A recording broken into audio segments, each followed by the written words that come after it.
जय श्री कृष्णा दोस्तों। मैं आज आपके लिए लेकर आई हूँ कमलेश आहूजा जी की लिखी हुई एक पारिवारिक कहानी।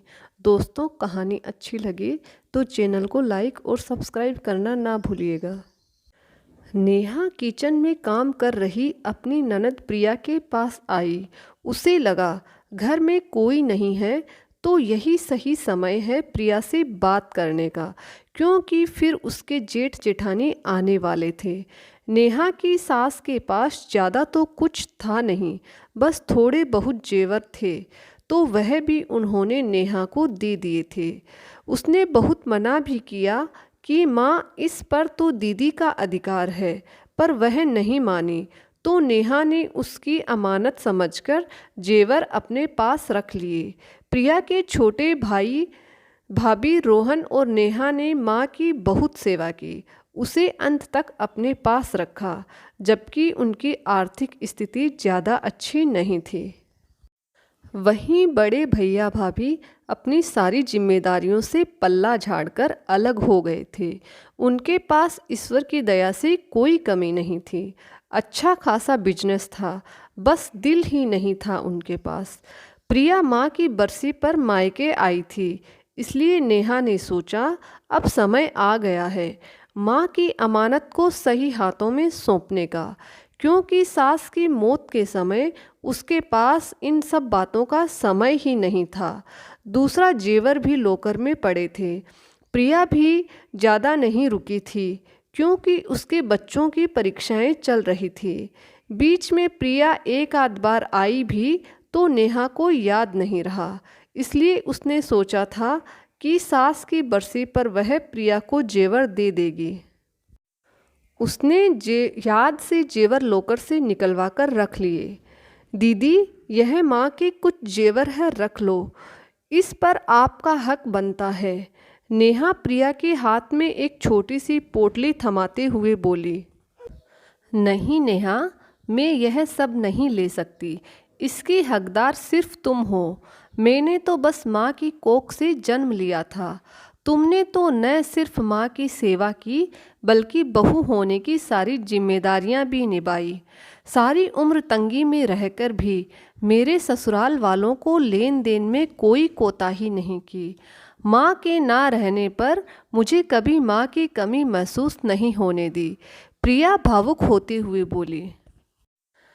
अभी प्रिया की बात खत्म भी नहीं हुई थी कि अचानक से बड़े भैया और भाभी आ गए।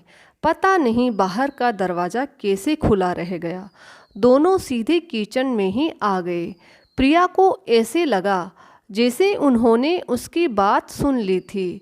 तभी दोनों ने हाय हेलो कुछ नहीं बोला। भाभी का तो मुँह फूला हुआ था।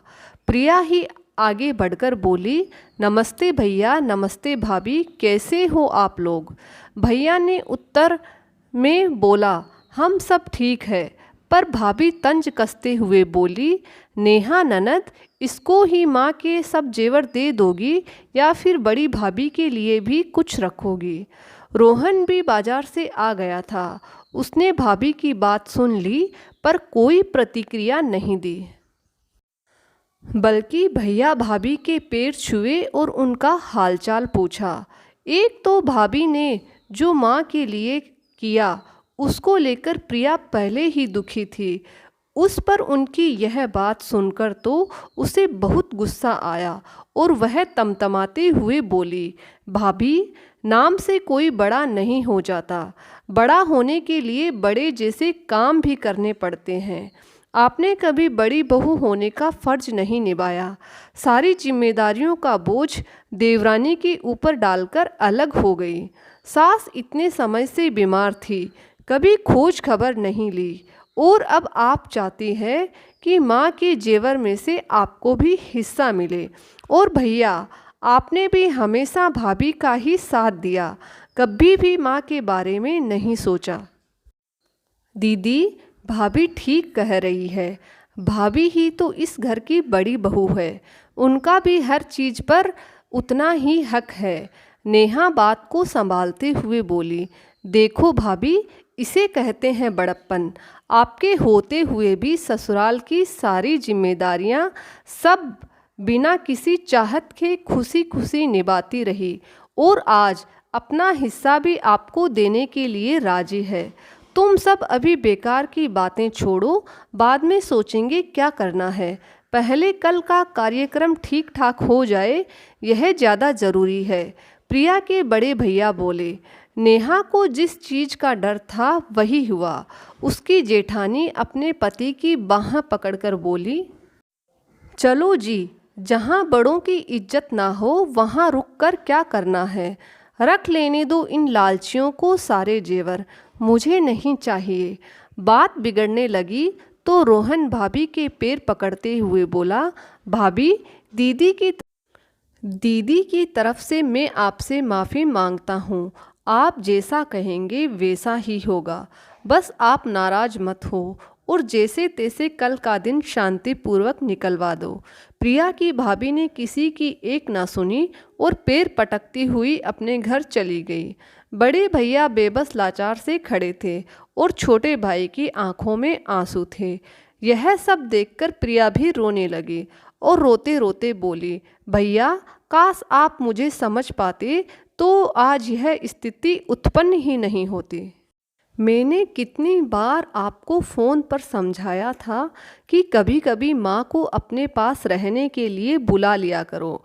आखिर आप भी उनके बेटे हो, आपका भी फर्ज बनता है। पर आपने मेरी बात को कभी गंभीरता से नहीं लिया और बस अपने परिवार में व्यस्त रहे। यह सब देखकर भाभी के हौसले बढ़ते गए, इसलिए उन्होंने कभी माँ को अपने साथ नहीं रखा। अब आप ही बताओ, जो बेचारी दिन रात बिना किसी लालच के सास की सेवा करती रही, उसे माँ के जेवर मिलने चाहिए या फिर उसे जिसने कभी सास की परवाह ही नहीं की। भैया, नेहा तो बल्कि वह जेवर मुझे दे रही थी, उस बेचारी ने तो कभी अपना हक मांगा ही नहीं। तू सच कह रही है बहना, मेरी ही गलती थी। मैंने ही तेरी भाभी की बातों में आकर अपनी जिम्मेदारियों से मुँह मोड़ लिया। सब कुछ होते हुए भी मैं माँ के लिए कुछ नहीं कर पाया और सारा बोझ अपने छोटे भाई पर डाल दिया।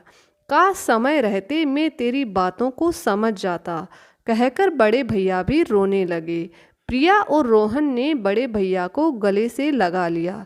नेहा बोली, चलो सब मिलकर भाभी को मनाकर घर लेकर आते हैं। कल सब रिश्तेदार आएंगे और भाभी नहीं होंगी तो उनके बारे में सब पूछेंगे, फिर बेकार की बातें करेंगे। तुम लोगों को जाना है तो जाओ, पर मैं नहीं जाऊंगा। जिंदगी भर उसकी मनमानी चलती रही, बस अब नहीं करूँगा। लोगों को जो कहना है कहे। बड़े भैया गुस्से से बोले। प्रिया, रोहन और नेहा संग जाकर भाभी को मना ला। दूसरे दिन का कार्यक्रम विधि विधान से संपन्न हो गया। रोहन बरसी में जो खर्च हुआ था वह सबका पैसा दे ही रहा था कि प्रिया के बड़े भैया ने उसका हाथ पकड़ लिया और बोले, छोटे, अब तक तूने सारी जिम्मेदारियां निभाई है, यह मुझे निभाने दे।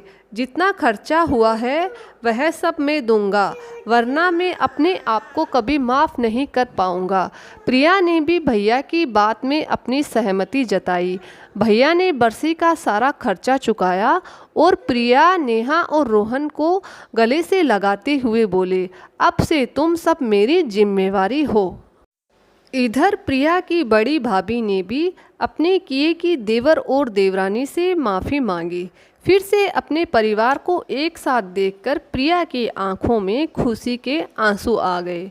वह मन ही मन बोली, काश भैया माँ के रहते ही अपनी सारी जिम्मेदारियाँ समझ पाते तो वह दुखी होकर इस संसार से नहीं जाती। तो दोस्तों, माता पिता सदा साथ नहीं रहते, इसलिए हमें जो भी उनके लिए करना है उनकी जीते जी कर लें, ताकि उनके जाने के बाद मन में पछतावा ना रह जाए। तो दोस्तों, कैसी लगी आपको आज की कहानी? कहानी अच्छी लगे तो चैनल को लाइक और सब्सक्राइब ज़रूर करिएगा। जय श्री कृष्णा।